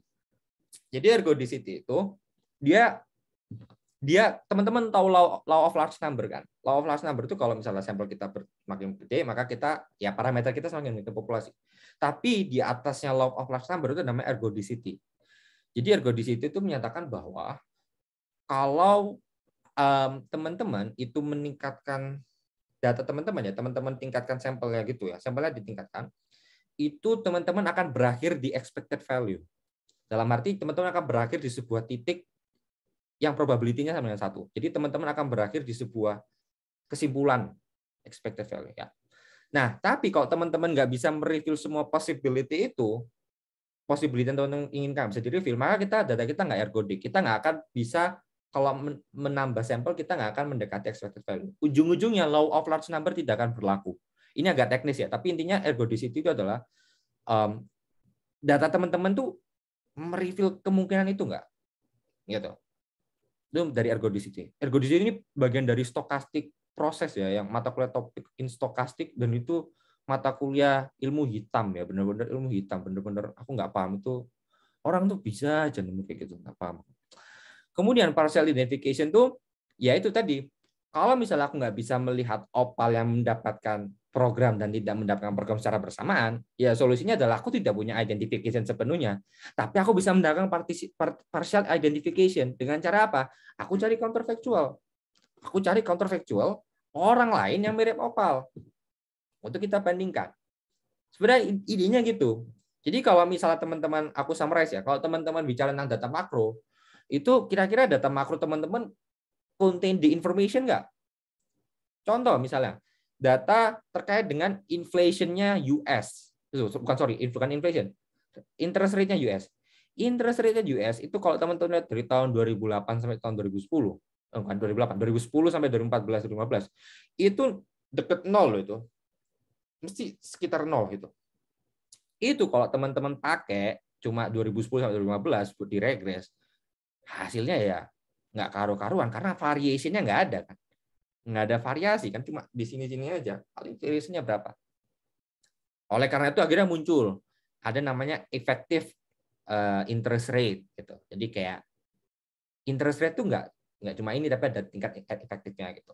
Jadi itu yang perlu teman-teman pikirkan, kayak bisa nggak data itu mereveal the possibility. Ini menurutku sesuatu yang nggak pernah dibahas ketika di econometrics, karena econometrics lebih banyak bahas metodologi. Jadi di sini aku membahas terkait dengan gimana cara kita berpikir terkait dengan riset itu. Data itu bisa nggak mereveal. Dan karena itulah teman-teman harus ngerti struktur data teman-teman, karena kita nggak bisa ngambil kesimpulan ini kalau misalnya kita nggak punya informasi terkait dengan struktur data kita. Gitu. Oke. Selanjutnya di identification, aku minum dulu. Di identification kita tahu Gauss-Markov, very classic, sangat klasik. Linearity, homoscedasticity, zero conditional mean, collinearity, normality, something gitu ya. Kita punya Gauss-Markov di arsenal kita. Ini sesuatu yang basic. Dan kita tahu, kita di Gauss-Markov kita asumsikan bahwa error term kita itu identical dan independently distributed. Jadi identical dan independently distributed ini adalah identical itu probability distribution underlying-nya itu sama. Jadi contohnya kalau data stasioner tuh ya contohnya kayak data stasioner lah. Itu kan probability distribution-nya sama. Makanya mereka kayak makanya mereka kalau data stasioner kayak gini. Ini kan distribution probability-nya kan sama. Jadi dia cuma akan bergerak di daerah min lah. Ini kan garis min di sini. Gitu. Oke. Nah, cuma mendapatkan error yang identical dan independently distributed ini cukup sulit ya. Karena kadang-kadang pertama mungkin oke lah probability distribution-nya mirip sama gitu. Tapi kadang-kadang nggak independen. Contoh paling gampang. Aku misalnya pengen bandingin dampak BSM. Kemudian aku bandingin sama 2 orang. Yang pertama adalah si A, dia dari Nganjuk. Nggak ada yang tahu Nganjuk. Dia dari Surabaya. Kemudian B, dia dari Gresik, katakan. Nah, mungkin ya pertama, sampling kita, mungkin dari sampling itu dia, secara sampling dia katanya independent or something like that. Tapi apakah benar dia independen? Bisa jadi ada faktor-faktor lain di Surabaya dan Gresik yang membuat mereka saling terkait. Jadi mereka nggak independen. Contoh misalnya, kadang-kadang di Surabaya ada gempa, terus perusahaannya tutup, akhirnya berpengaruh ke tingkat usaha di Gresik, akhirnya orang Gresik terpengaruh, PHK dan lain. Jadi nggak independen kan? Meskipun dari sampling udah independen misalnya gitu. Jadi kadang-kadang, bukan kadang-kadang, hampir selalu mendapatkan error yang IID ini sulit. Almost impossible lah. Jadi kadang-kadang kita merelaksasikan dengan namanya exchangeability. Jadi exchangeability ini adalah sebuah konsep di mana kalau kita misalnya kalau misalnya kita menukar-nukar orangnya, jadi misalnya kita kita punya si A, si B, kemudian kita tukar urutannya atau apanya gitu ya di sebuah data kita, itu tidak akan berpengaruh. Jadi maksudnya apa? Jadi kalau ditukar-tukar itu kayak apa ya? Dia secara karakteristik sama, ya, sehingga bisa ditukar-tukar gitu, posisinya bisa tukar-tukar. Nah, tapi exchangeability ini kadang-kadang sulit ya, karena untuk bisa nuker-nuker itu kita harus mengkontrol berbagai macam hal karakteristik, sehingga muncul namanya conditional exchangeability. Conditional exchangeability ini adalah basically adalah kita memasukkan variabel-variabel kontrol supaya kita bisa mendapatkan exchangeability. Dan ini nanti kaitannya adalah kita mengkontrol variabel ini, kontrol variabel, kita kontrol, kemudian kita bisa mendapatkan exchangeability, maka kita bisa memenuhi Gauss-Markov 1 sampai berapa sih Gauss-Markov? Aku lupa. Kok udah lupa aku. 1 sampai 6 atau 5 ya? Ya, itulah. Something like that. Jadi, kalau misalnya contoh, aku punya sebuah kasus ya, di sini, classical lah. Aku punya kasus di sini ya. Ini tahu kan? Ini violation of zero conditional mean kan? Gauss-Markov 3. Kalau misalnya ini terjadi, berarti conditional exchangeability teman-teman violated.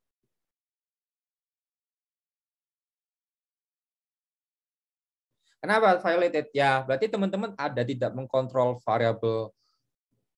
suatu variabel yang sebenarnya penting, yang kemudian tidak bisa di-exchangeable.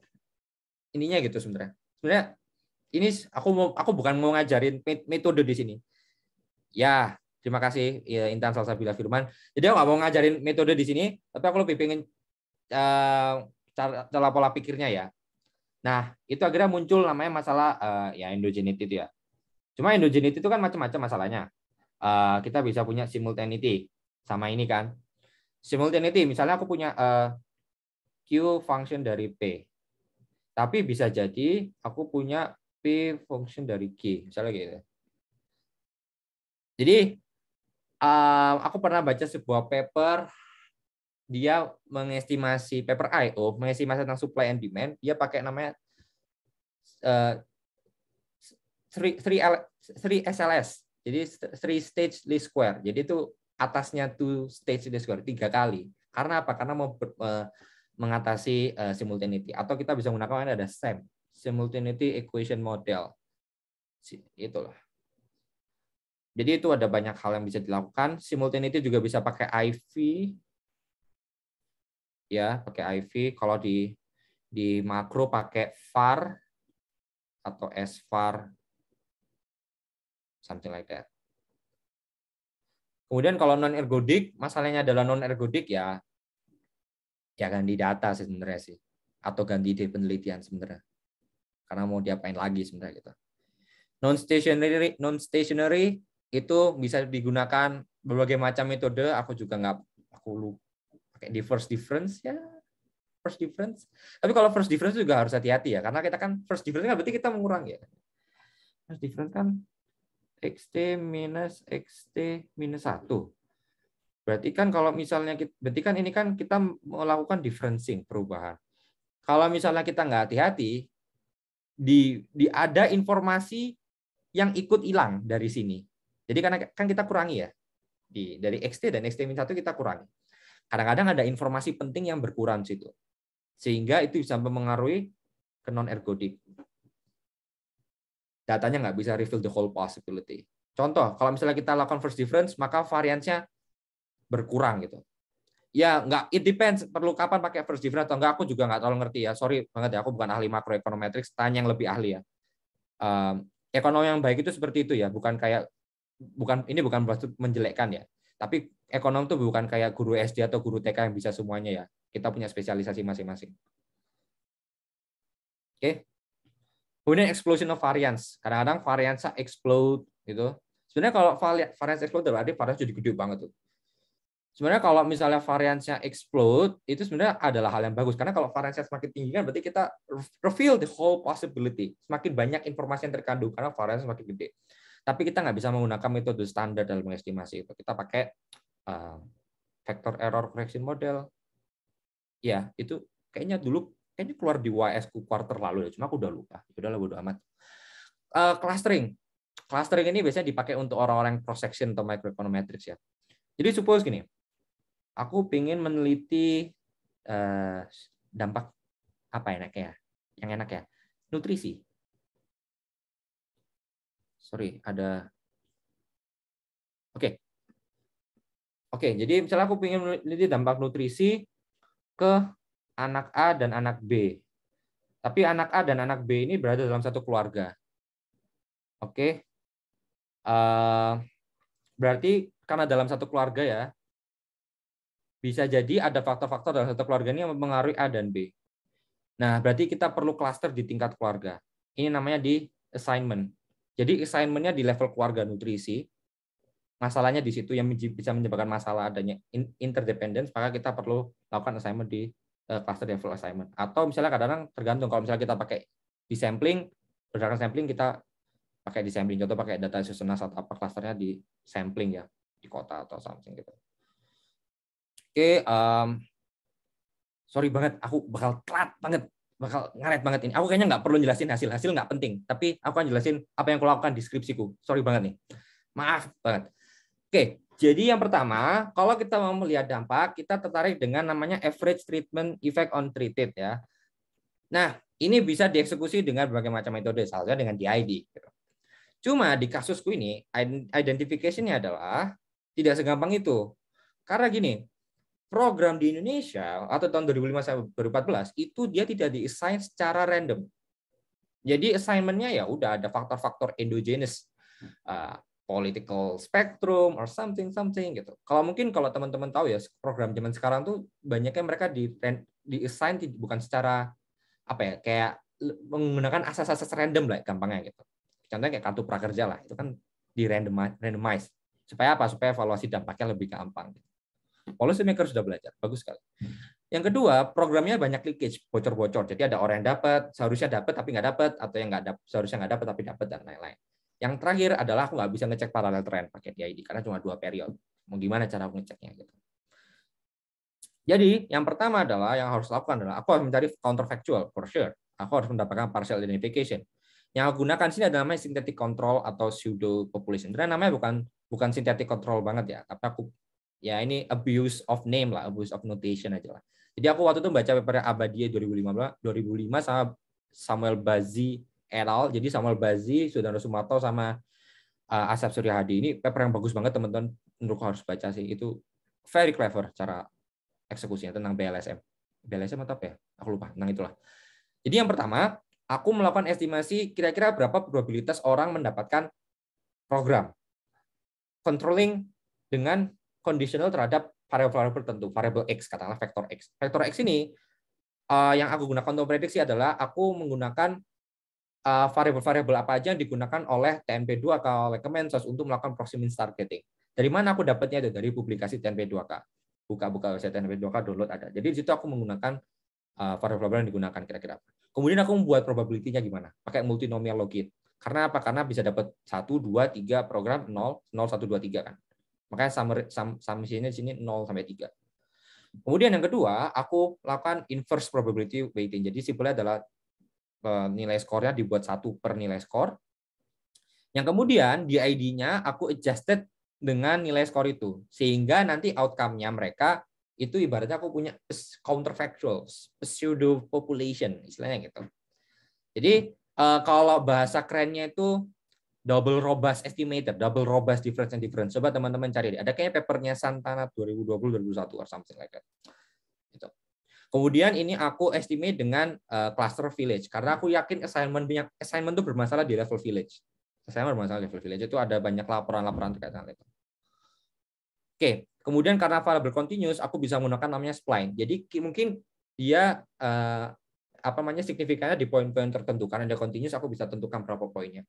Dan aku nentuin poinnya ini jadi 0 sampai Rp25.000, 25.000 sampai 100.000 itu berdasarkan distribusi datanya. Jadi kira-kira gimana gitu.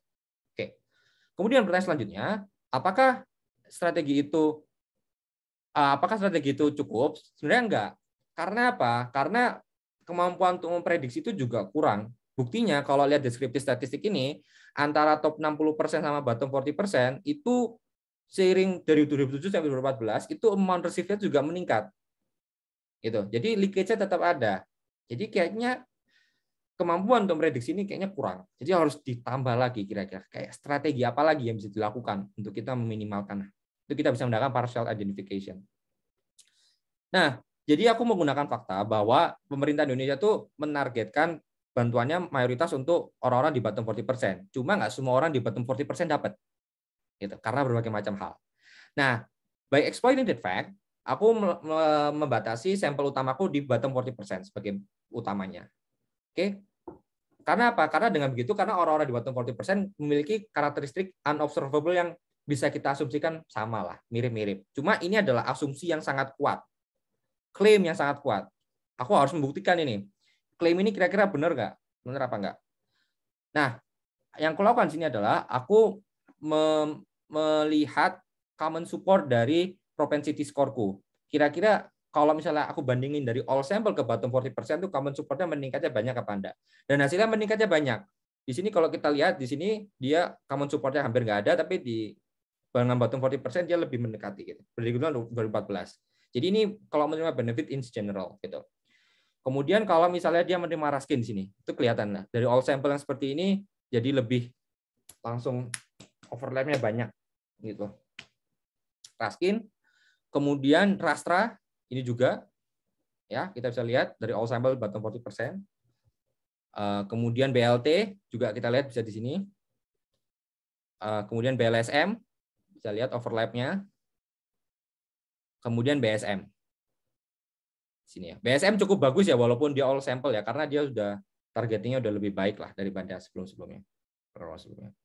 Kemudian result ya result nggak penting sebenarnya. Ya inilah male household nggak signifikan all sample bottom 40%. Female total female work hours ini signifikan untuk bottom 40%. Jadi ini yang utama kita ya bottom 40%. Total male nggak signifikan. Kemudian ini spline-nya dari dampaknya untuk yang female household head bottom 40% nggak signifikan, yang male nggak signifikan, total head kepala rumah tangga. Kemudian yang total female dia signifikan di spline pertama, artinya dari 0 sampai 25.000 signifikannya di situ, kecil banget sebenarnya dan dampaknya kecil ya. Working hours-nya per month sebenarnya 1,6 hours something. Kemudian di sini aku melakukan robustness check, kira-kira aku membatasi sampel antara mereka menerima satu program dengan 0 program. Di sini tetap konsisten ya, total female signifikan. Kemudian kalau aku bandingin tuh program sama no program, masih signifikan total female. Konsisten gitu aja. Kemudian aku bandingin antara in-kind sama versus cash. Jadi kira-kira ada pengaruhnya nggak? Ada perbedaan pengaruh nggak? Yang dilihat kolom 3 aja ya. Ini lihat kolom 3. Jadi di sini male household head, kepala rumah tangga pria itu ada positif dari cash transfer. Kalau ini total female dia positifnya di in-kind.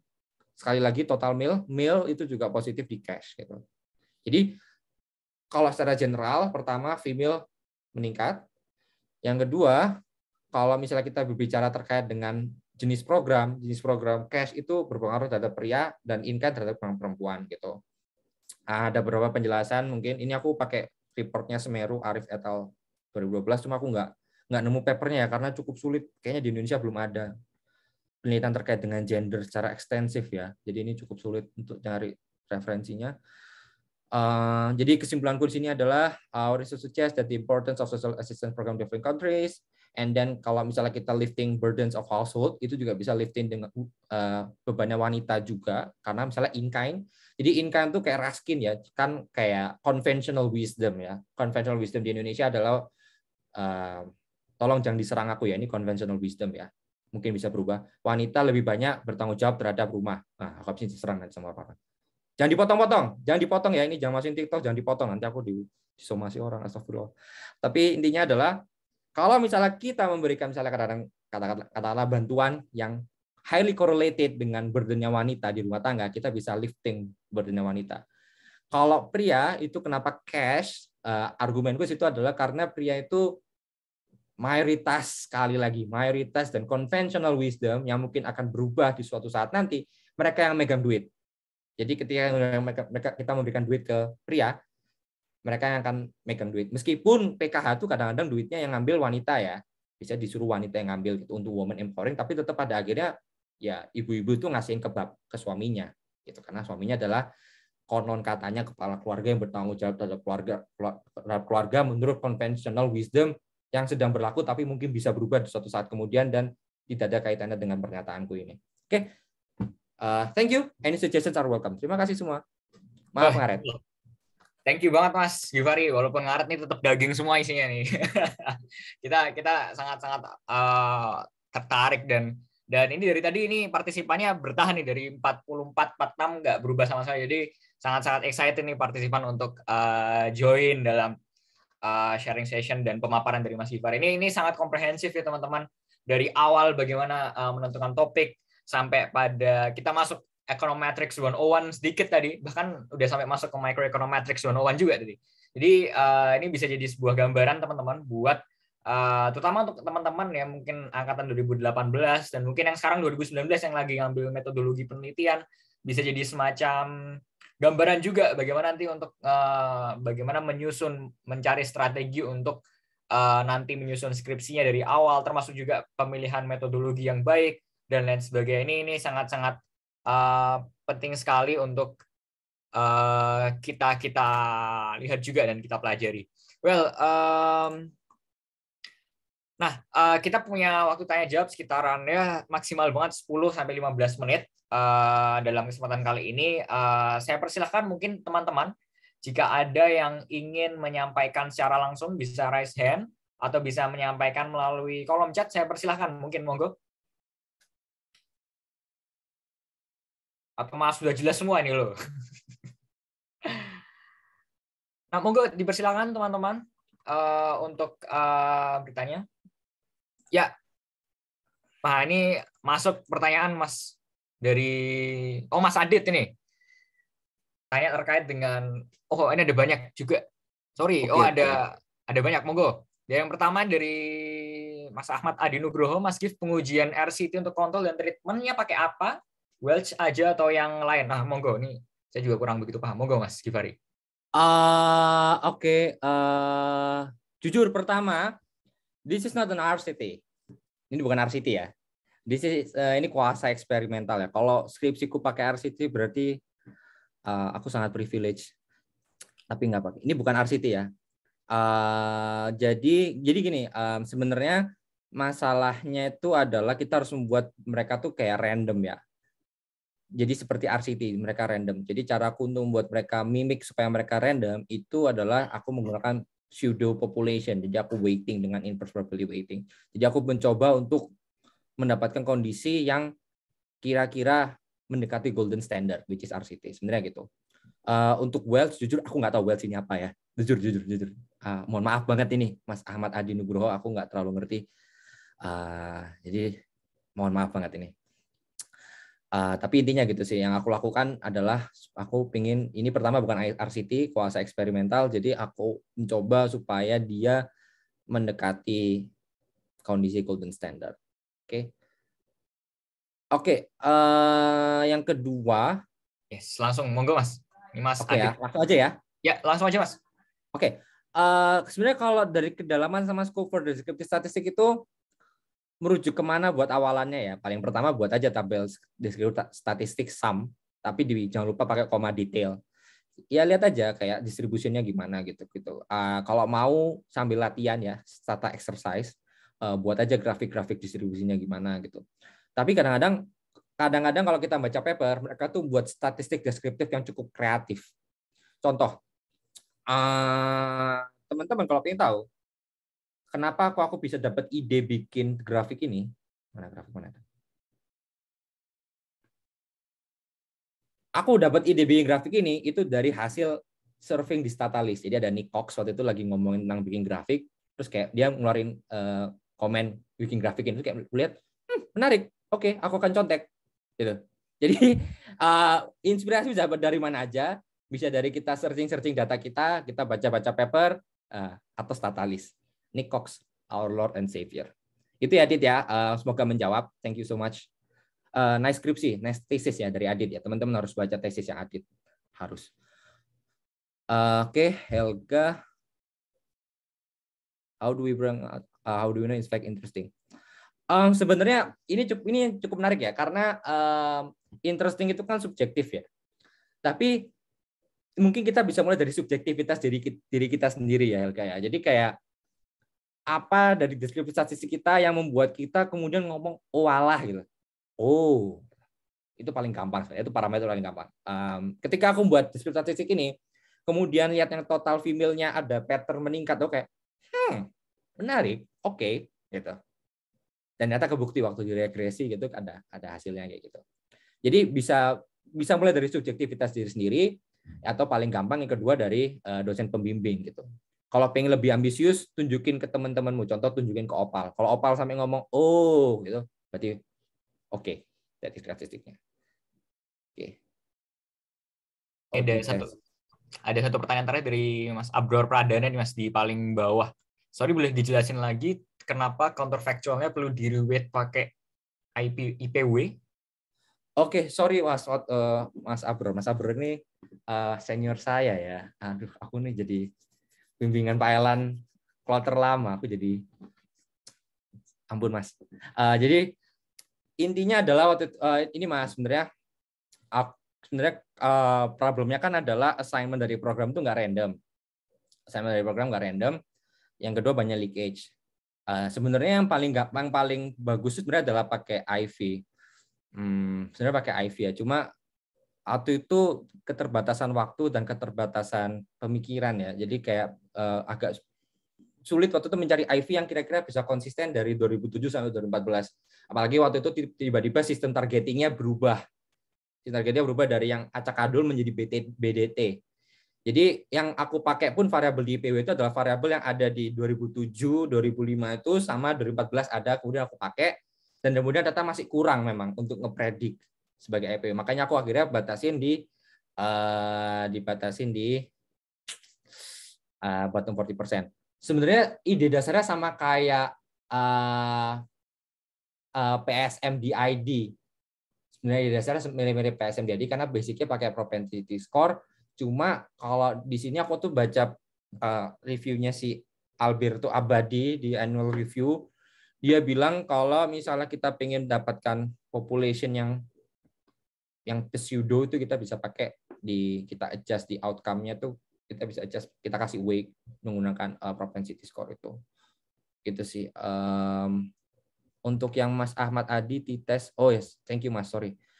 Sebenarnya kalau RCT ya, kembali ke Mas Ahmad tadi ya. Jadi kalau kita punya data RCT yang udah well design dan sangat-sangat rapi dan cermat, kita mungkin nggak perlu pakai aneh-aneh, pakai regresi biasa pun OLS sudah dapat ya, karena udah dikontrol semuanya. Tapi kan kalau sini masalah identification-nya cukup serius dari masalah-masalah program. Jadi perlu berbagai cara dan teknik untuk mengatasi hal tersebut.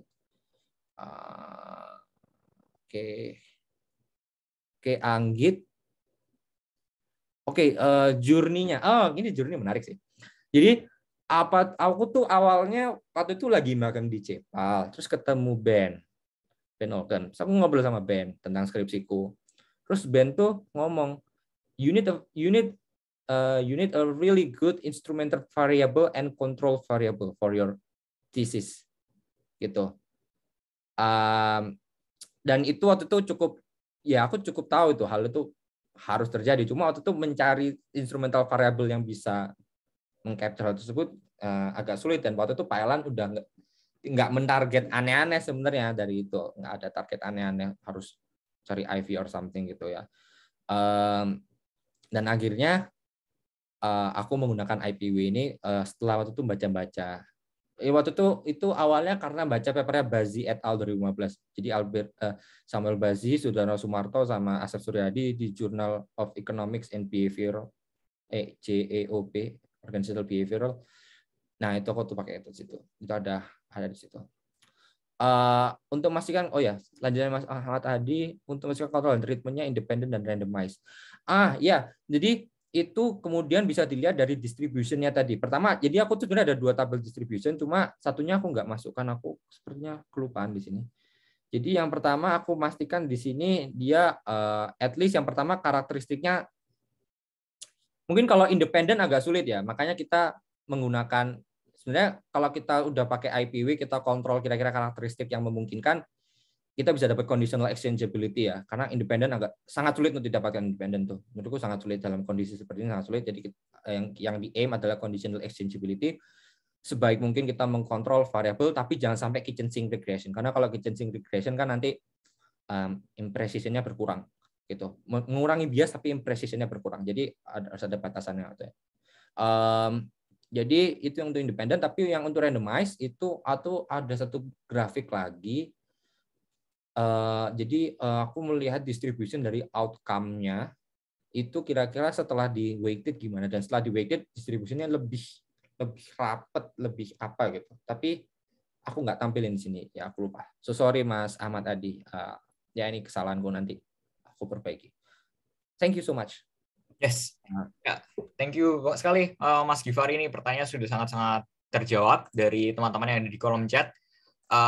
Dan banyak hal-hal teknis mungkin yang disampaikan juga oleh Mas Givari berkaitan dengan metodologi yang digunakan di skripsinya kemarin dan lain sebagainya. Well, saya sebenarnya ada beberapa pertanyaan, Mas. Cuma mungkin saya akan tunjukkan 1 atau 2 saja. Mungkin ini untuk nge-bridging teman-teman, karena di sini juga ada angkatan 20 juga, Mas, yang juga baru ambil econometrics pas semester ini.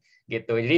Jadi saya punya satu pertanyaan berkaitan dengan sebenarnya gimana sih untuk kita mempersiapkan dari awal skripsi itu, ini berbicara masalah skripsi, mempersiapkan dari awal skripsi itu, apakah nanti kita harus misalnya dalam kutip menyusun proposal terlebih dahulu, terus nanti kita harus punya topik yang bagus, dan seperti apa? Dan apakah mungkin kalau misalnya di sini ada teman-teman 19, apakah kita telat dalam tanda kutip kalau misalnya semester ini itu belum dapat topik gitu, Mas? Monggo, Mas. 2019 sekarang semester berapa sih? Semester 6, Mas, sekarang. Baru ambil metodologi sih sebenarnya. Ya, enggak telat lah. Jadi intinya gini sih sebenarnya. Mikirin skripsi itu tuh dimulai dari workshop sebenarnya. Sebenarnya nggak perlu harus dapat ide yang sangat tangible or ide yang sangat matang ya, dalam hal arti kita semester 6 udah punya proposal full gitu. Enggak harus kayak gitu. Yang penting yang paling pertama itu kita tahu suka apa dulu, udah itu paling awal. Start from very basic. Dari semua matkul, tanyakan ke diri sendiri, matkul apa yang aku paling enjoy. Meskipun teman-teman merasa, tapi aku salah jurusan. Coba pikir kembali, pasti ada satu matkul yang aku cukup enjoy di matkul itu. Kalau aku atau workshop development economics. Workshop development economics menurut waktu itu, it's a very interesting lecture waktu itu. Papernya juga cukup menarik. Jadi start dari situ. Kita tertariknya di mana? Itu start di situ dulu. Kemudian nanti setelah semester 7 itu kan kita udah mulai masuk workshop akhir gitu ya. Ya itu baru kita bisa mulai mikirkan lagi. Dan di metodologi penelitian itu sebenarnya adalah salah satu langkah awal juga untuk kita mendapatkan ide penelitian. Karena metodologi penelitian itu bikin proposal riset kayaknya ya, atau bikin paper gitu. Ya udah, misalnya kalau bikin paper udah bikin paper yang penting lulus atau apa gitu. Setelah itu nanti tinggal di otak-atik lagi aja gitu. Sebenarnya gitu, simple sebenarnya. Nggak harus yang muluk-muluk. Dan itu tapi sebenarnya cuma tergantung dengan tujuan teman-teman ya. Kalau teman-teman orang yang mungkin yang cukup ambisius, mungkin dari semester 7 udah mau informal, silakan, monggo, nggak ada masalah. Itu pilihan teman-teman. Mau teman-teman semester 8 dapat randomization, monggo silakan, nggak ada masalah. Kayak gitu. Itu adalah preferensi teman-teman. Dan kemudian mempersiapkan kayak proposal gitu-gitu itu sebenarnya tergantung sama preferensi masing-masing. Misalnya kalau aku waktu itu informal sama Pak Elan, bapaknya nggak minta proposal, tapi lebih banyak diskusi lewat email. Ada lagi teman-temanku yang mau informal harus bikin proposal bab 1, bab 2, ada yang gitu. Jadi semua tergantung kebutuhan gitu. But intinya adalah cari mata kuliah dulu lah. Cari mata kuliah yang teman-teman suka apa. Udah itu dulu aja. Yes, ya, benar Mas. Jadi memang ya mencari mata kuliah yang fit dengan kita tuh nanti akan membuka juga topik-topik juga ya yang akan kita ambil di skripsi nantinya. Jadi ini bagus banget teman-teman, terutama yang akan 19 juga, yang 18 yang lagi ongoing juga skripsi. Ini bisa jadi semacam benchmarking juga ya, bahwa cara untuk menyusun skripsi yang baik juga, mencari topik dan lain sebagainya. Oke, teman-teman, ini karena kita sudah mau, saya persiapkan satu pertanyaan mungkin, monggo sekali. Yang mau on mic, bisa langsung untuk menyampaikan langsung. Oke. Nggak ada ini beneran? 1, 2, 3. Oke, karena kita juga waktunya sudah mepet juga, dari panitia juga sudah di woro-woro ini. Mungkin sekali lagi terakhir dari Mas Givari, closing statement mungkin Mas, pesan-pesan buat adik tingkat yang di sini ada angkatan 18, 19, 20 yang ikut hadir di sharing session ini. Monggo Mas. Banyak main. Nggak, tapi jujur ini bukan berarti aku maksud menyesatkan ya.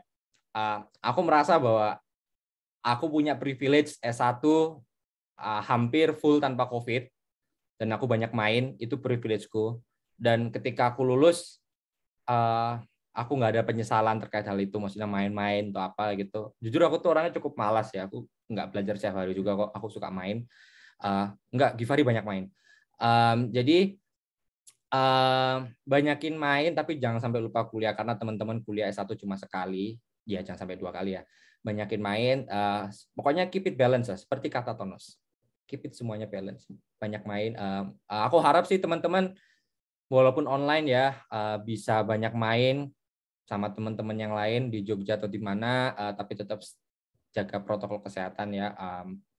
Ya aku berharap yang terbaik untuk teman-teman semua. Aku selalu percaya bahwa angkatan bawah, angkatan lebih muda itu selalu lebih baik daripada angkatan yang di atas, karena angkatan di atas bau sumur, bau tanah semua. Aku selalu percaya teman-teman lebih baik daripada aku dan teman-temanku yang lainnya gitu. Jadi good luck dan stay safe. Well, ya, terima kasih sekali Mas Givari sudah bersama kita selama ini 1,5 jam kira-kira, kita dari jam 10 tadi berbicara mengenai bagaimana Mas Givari menyusun skripsi dari menentukan topik sampai dapat 2 swing pilot sampai tadi hal teknis berkaitan dengan ekonometri yang khususnya berkaitan dengan metodologi yang digunakan di dalam skripsinya. Well, sekali lagi terima kasih Mas Givari, dan kita akan langsung saja bahwa akan ada satu sesi terakhir di dalam acara ini, yaitu adalah foto bersama. Ya, ini wajib banget ini biasanya kalau di akhir-akhir kegiatan foto bersama. Jadi saya persilahkan untuk teman-teman yang mungkin bisa on cam, bisa untuk on cam, kita akan bareng-bareng foto bersama untuk mendokumentasikan kegiatan kita pada pagi hari ini. Monggo yang mau on cam, dan monggo silahkan panitia yang bertugas untuk bisa screenshot layar.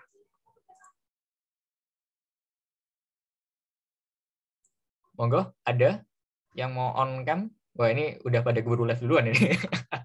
Udah, oke, kita yes, oke. Ya, saya akan coba SS screenshot ya. Oke, teman-teman, yang ini beneran nggak ada yang mau on cam nih? Oke, ya udah. Oke, oke, ada satu, ini Katya. Oke, ada 2 lagi. Ya. Oke, kita ada beberapa. Oke, kita akan screenshot 1, 2, 3. Ya, oke. Yes, oke. Thank you. Teman-teman semua sudah berkenan hadir di acara sharing session pertama ini, dan jangan lupa teman-teman untuk mengisi form evaluasi. Di situ kami sudah mengirimkan form evaluasi yang bisa diisi oleh teman-teman semua, sehingga kita bisa dapat gambaran nih untuk sharing session selanjutnya kita bisa ngundang siapa, karena kan ada banyak nih yang pengen pengen siapa nih, Mbak Jessica misalnya, atau Mas Nabil dan lain sebagainya. Ini bisa jadi untuk gambaran kita, evaluasi kita dari Microeconomics Dashboard untuk acara-acara selanjutnya. Well, demikian dari saya, termasuk juga mewakili rekan-rekan panitia, dan di sini ada Mbak Kisha juga. Terima kasih Mbak Kisha sudah